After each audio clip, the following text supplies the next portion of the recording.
Today we're making jambalaya. Basically it's a Louisiana dish with some really good seasoned chicken and sausage and vegetables and rice. It's very tasty, but kind of very cheap to make because people love to eat it, but it feeds a lot of people. Jambalaya is all about chopping up. So you gotta chop up a bunch of onions, a bunch of bell peppers, a bunch of celery, some good curly parsley, some good seasonings. You put it all together in a heavy pot. I can't think of one Louisiana dish that doesn't have what they call the Trinity, which is onions, bell peppers, and celery. So all our vegetables are cut up, the Holy Trinity. And we have these prepped now. And there's one addition to the Holy Trinity, is fresh garlic. We'll start off with a standard sausage.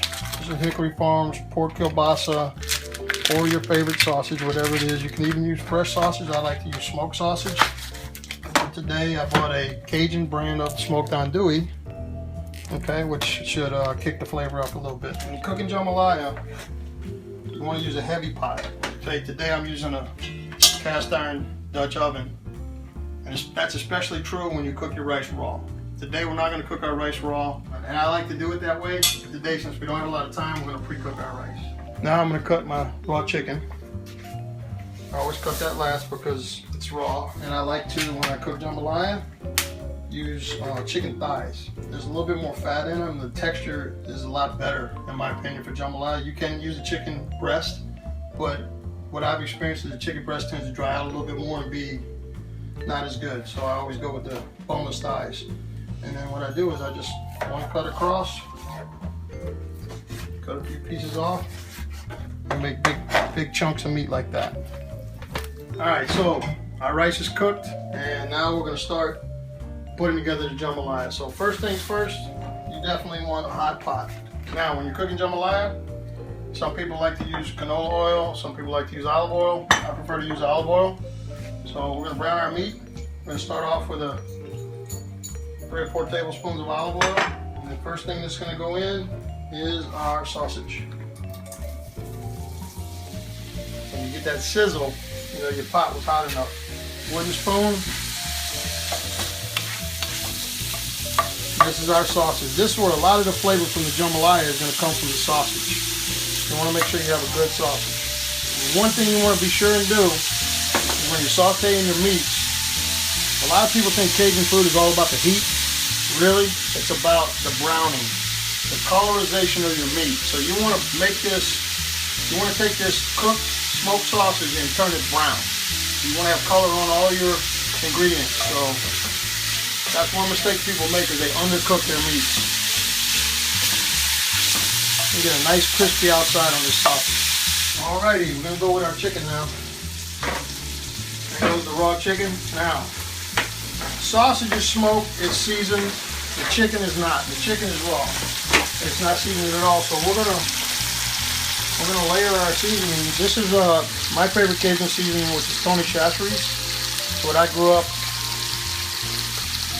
you know, putting in our food. And it's just a basic Cajun seasoning, but in my opinion the best. So we're just gonna season our meat with this. We want to cook that chicken all the way through. Once your meat is to the color that you want it and it's seasoned, you come in with your vegetables. Put them right in there with the meat. Everything going into the same pot. And that's the signature of Cajun food, is one-pot meals. Jambalaya is definitely a one-pot meal. Now that we have some more ingredients in the pot, we're going to go with a little bit more seasoning. Make sure everything absorbs all that seasoning and has that flavor, so that every bite tastes the same. Garlic.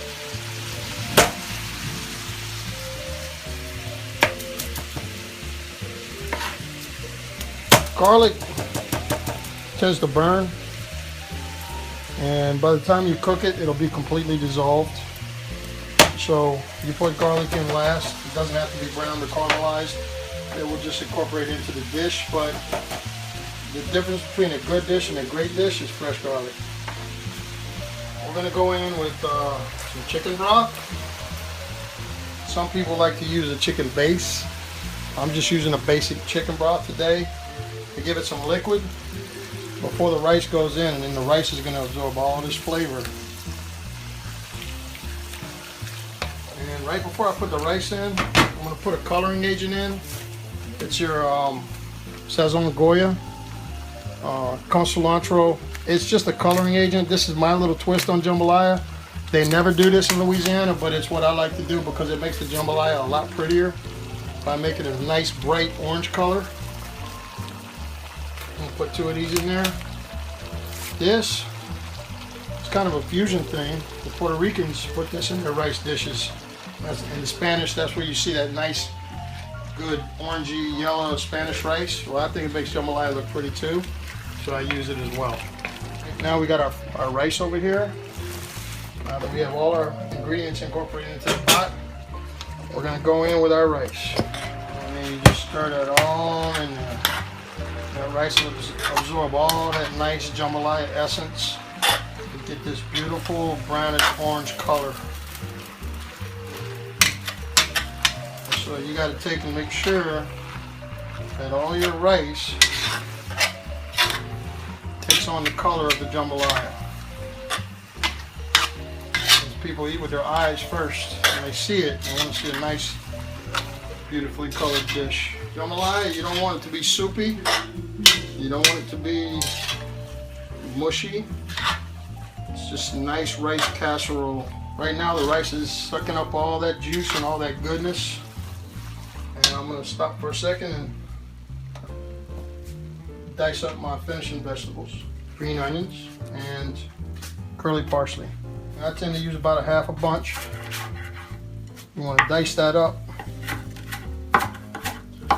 Not completely fine like sand, but leaving a little bit of the curliness of the parsley that will wilt inside the jambalaya and give it a nice green speckled look.